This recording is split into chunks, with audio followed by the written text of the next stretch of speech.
The only way that they win is we retreat, and we're not going to retreat. We're not going to surrender. We're not going to quit. Fight, fight, fight. Amen. By the looks of it, this year's CPAC event is going exactly how we expected it to. That's why I'm going to join the Elon Musk and President Trump's movement. My heart goes out to all of you. Fight, fight, fight.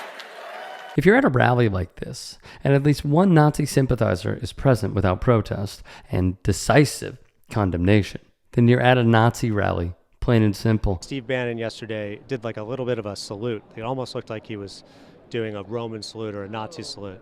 And you did a little smile afterwards. Well, he's not a Nazi, so get over it. It's probably a hand gesture.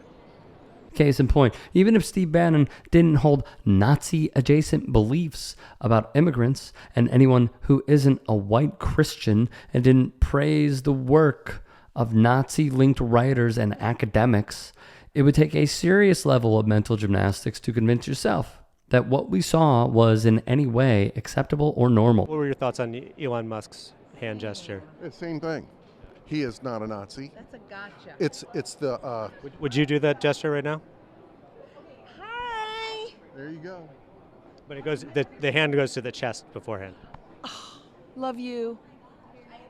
That didn't feel a little weird? Jason Selvig's face says it all. We're witnessing in real time exactly how fascism and the accompanying sentiments spread and become normalized in societies. And perhaps the most disturbing part of seeing the Republican Party go completely mask off in recent months is how enthusiastically the base has accepted everything. I'm saying from my heart. Okay.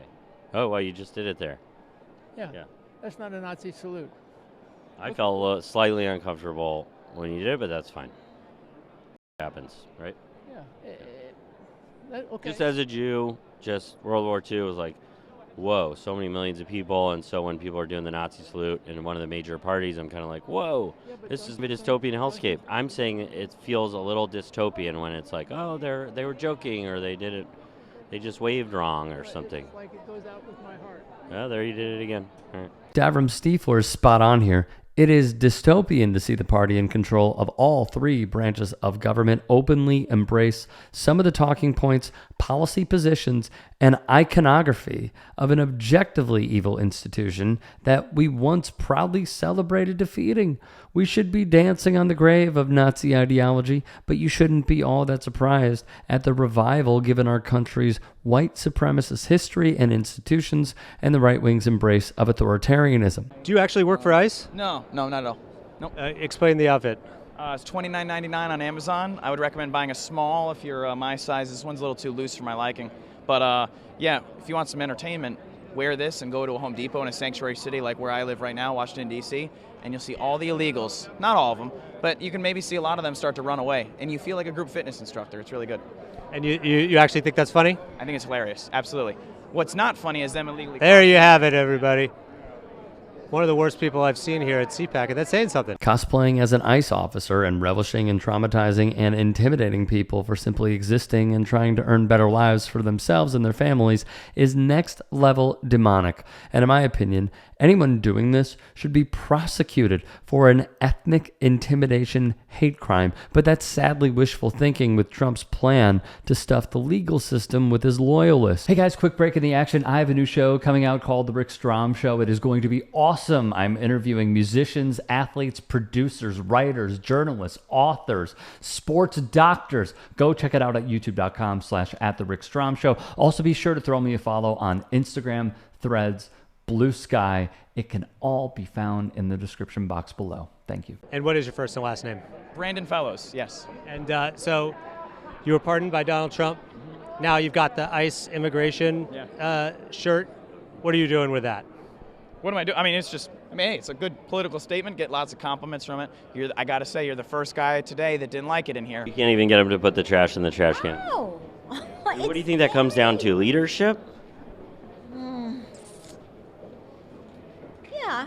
And if you could give a message to Donald Trump, what would it be? Thank you for doing what you do. Every day feels like Christmas. Every day feels like Christmas now. It feels even better than the first time. Considering that signals being sent by the administration and its allies, Trump refusing to step down at the end of his term is a legitimate possibility that the base would welcome with almost zero resistance. And so you would vote for Donald Trump in a third term? Yeah, I think I would. And what do you think about the Constitution?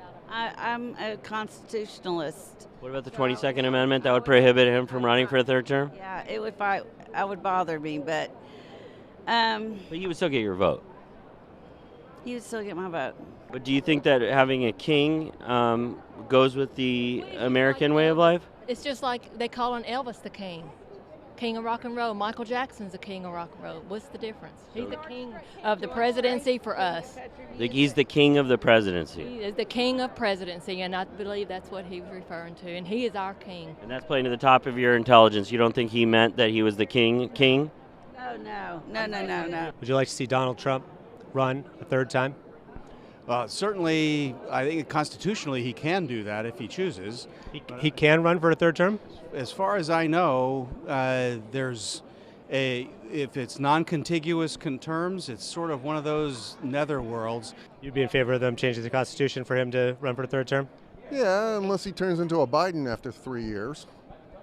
Then no. Regardless of whichever political party you support, it's always a major red flag when not only the voter base, but the party itself is floating changing or flat out ignoring the Constitution to keep their chosen leader in power, especially when he's bankrolled by the world's richest clown. I am become meme.